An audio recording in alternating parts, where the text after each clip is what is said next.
Hello বন্ধুরা, MP cartoon বাংলাতে আপনাদের সবাইকে স্বাগত। আমাদের গল্পগুলো যদি আপনাদের ভালো লেগে থাকে তাহলে প্লিজ সাবস্ক্রাইব করবেন আর পাশে থাকা বেল আইকনটি ক্লিক করে দেবেন। আর হ্যাঁ, বেশি বেশি লাইক করবেন, কমেন্ট করবেন আর শেয়ার করবেন। বহুকাল আগে ছোট্ট এক গ্রামে থাকতো এক ব্যবসায়ী। সে বাজারে টাকার বিনিময়ে নানা জিনিস বিক্রি করত। ব্যবসায়ীর কাছে ছিল একটি গাধা।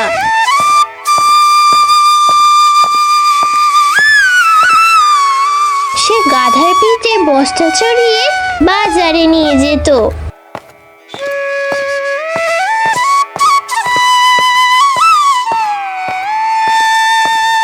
ব্যবসায়ী নিজের গাধার খুব যত্ন করত।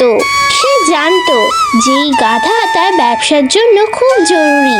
সে সবসময় গাধাকে পরিষ্কার আর সুস্থ রাখতো ও গাধাকে খেতে দিত। গাধাটা ছিল অল্প বয়স্ক ও সুন্দর। সে বেশ অনেকগুলো মালের বস্তা নিয়ে বাজারে হেঁটে যেতে পারত।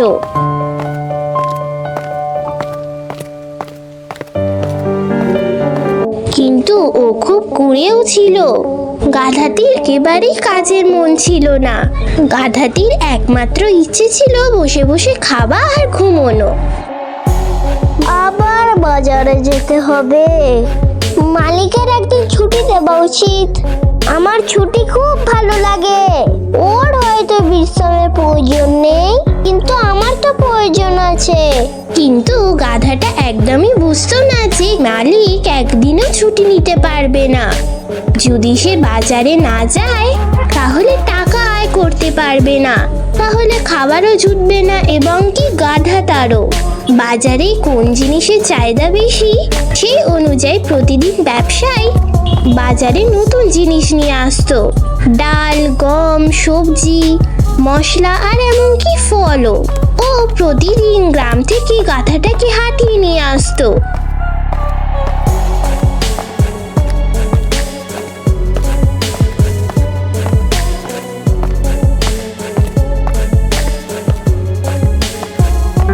প্রতিদিন বাজারে পৌঁছানোর জন্য ওদেরকে একটা নদী পেরোতে হতো। ব্যবসায়ী নদী পার করার সময় গাধাটির উপর বিশেষ নজর দিত।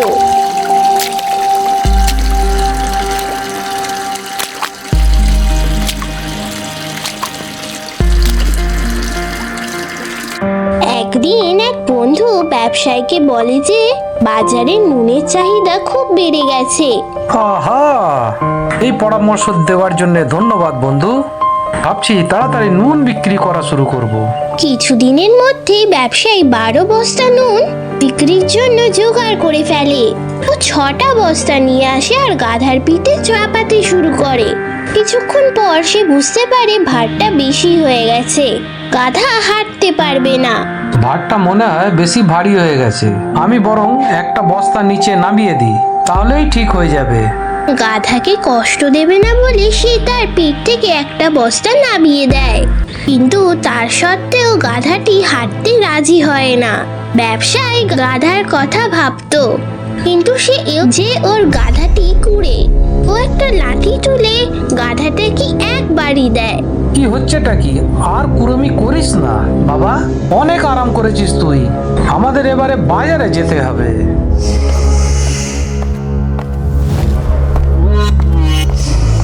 ওই দিন ব্যবসায়ী সব নুনের বস্তা বিক্রি হয়ে যায়।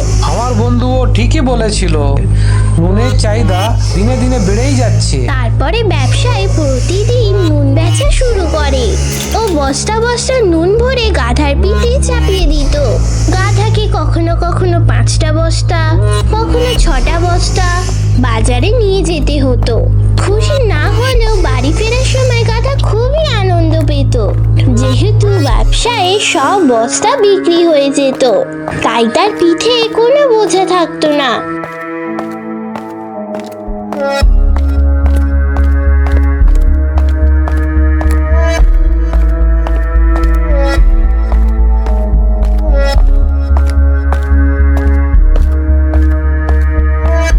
কয়েকদিন এইভাবেই কেটে যায়। তারপর একদিন গাধার পিঠে 6টা নুনের বস্তা চাপিয়ে বাজারে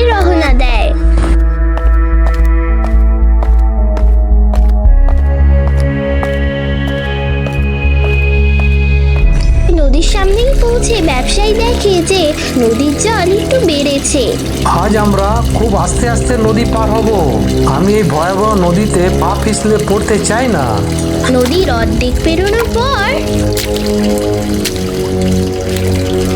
হঠাৎ এক বড় পাথরে পা লেগে গাধার পা হড়কে যায় আর সে জলে পড়ে যায়।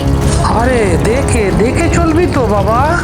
ব্যবসায়ী কোনো মতে গাধাটাকে উপরে টেনে তোলে এবং নদী পার হয়ে যায়। গাধা ভয় পেয়ে খুব ঘাবড়ে যায়, কিন্তু তারপর ওর একটা কিছু মনে হয়। বস্তাগুলো আমার পিঠে আছে, তাহলে পিঠটা এত হালকা কেন লাগছে? ও, নদীতে জাদুই ক্ষমতা আছে। গাধা এইটা বুঝতে পারে না যে নদীর জলে কোনো জাদুই ক্ষমতা নেই। ও যখন পড়ে যায় তখন সব নুন জলের সাথে মিশে চলে যায়, আর সেই কারণে গাধার পিঠ হালকা হয়ে যায়। এবার আর বস্তাতে একটু নুন ছিল না। ওহো, আমার সব পরিশ্রম জলে গেল। এবারে আমি কি বিক্রি করব? যাক বাবা, আমার গাধাটার কোথাও লাগেনি।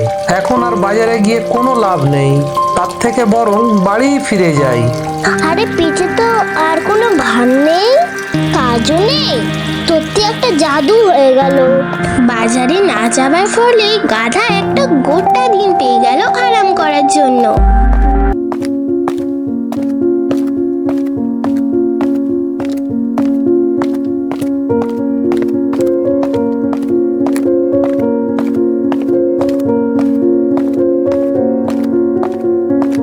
গাধাটি খেয়ে ঘুম দেয় আর সে খুব খুশি হয়ে যায়। পরের দিন আবার সেই ব্যবসায়ীটি 6টা বস্তা গাধার পিঠে রাখে আর গাধাটাকে নিয়ে বাজারে বেরোয়। ও, গতকাল তো খুব ভালো ছিল, আবার আমাকে কাজ করতে হবে। আমি সেটা নাও করতে পারি, পিঠের বোঝে কমিয়েও নিতে পারি আর বাড়ি ফিরে যেতে পারি ঠিক গতকালের মতো। এই জলে জাদুর ক্ষমতা আছে, আমি নিশ্চিত ও আমাকে আবার সাহায্য করবে। গাধা কি ভাবছে সেটা না জেনে ব্যবসায়ী গাধাটাকে নিয়ে বাজারে চলে যায়, আর নদীর সামনে আসা মাত্রই গাধাটি নিজে থেকেই এগিয়ে যায়, আর ব্যবসায়ীর থামানোর আগেই ও একই জায়গায় গিয়ে ধপ করে বসে যায়। আরে আরে, এটা কি করছিস? তুই উঠে পড় বাবা, উঠে পড়। কিন্তু ততক্ষণে যা হবার হয়ে গেছে, আবার জলের সাথে নুন মিশে যায়। গাধার পিঠে কোনো বোঝা ছিল না, গাধা আবার খুশি হয়ে যায়। হয়ে গেছে, খেতে বোঝাও নেই আর কাজও করতে হবে না। এটা হলো কি করে?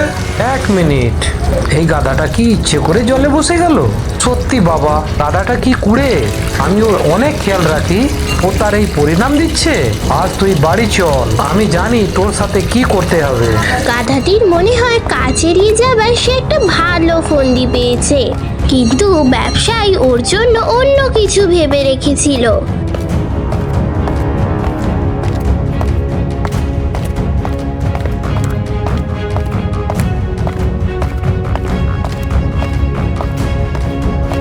পরের দিন সকালে ব্যবসায়ী গাধার পিঠ 8টা বস্তা চাপিয়ে দেয়, কিন্তু গাধা কোনো অভিযোগ করে না।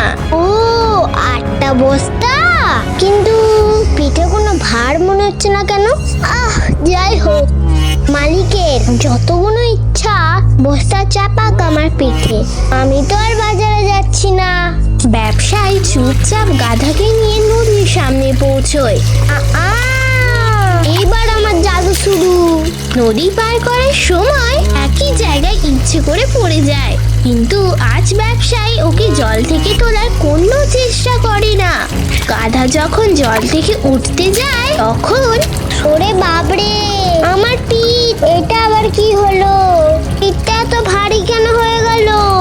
ব্যবসায়ী ছিল খুবই বুদ্ধিমান, সে জানতো যে গাধা আজকেও একটা কাণ্ড ঘটাবে, তাই সে আজকে গাধার পিঠে নুনের বদলে সে বস্তাগুলিতে তুলো ভরে দেয়। গাধা জলে বসা মাত্র তুলো জল শুষে নেয় আর ভারী হয়ে যায়।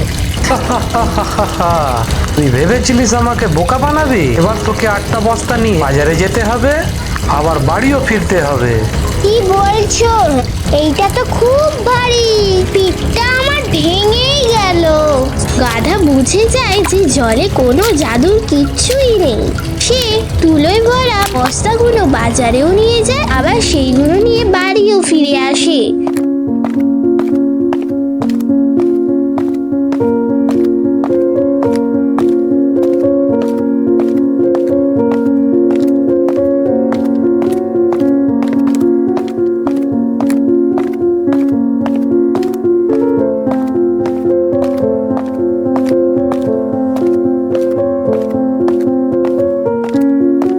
সেই দিন থেকে গাধা আর জলে বসার সাহস করে না।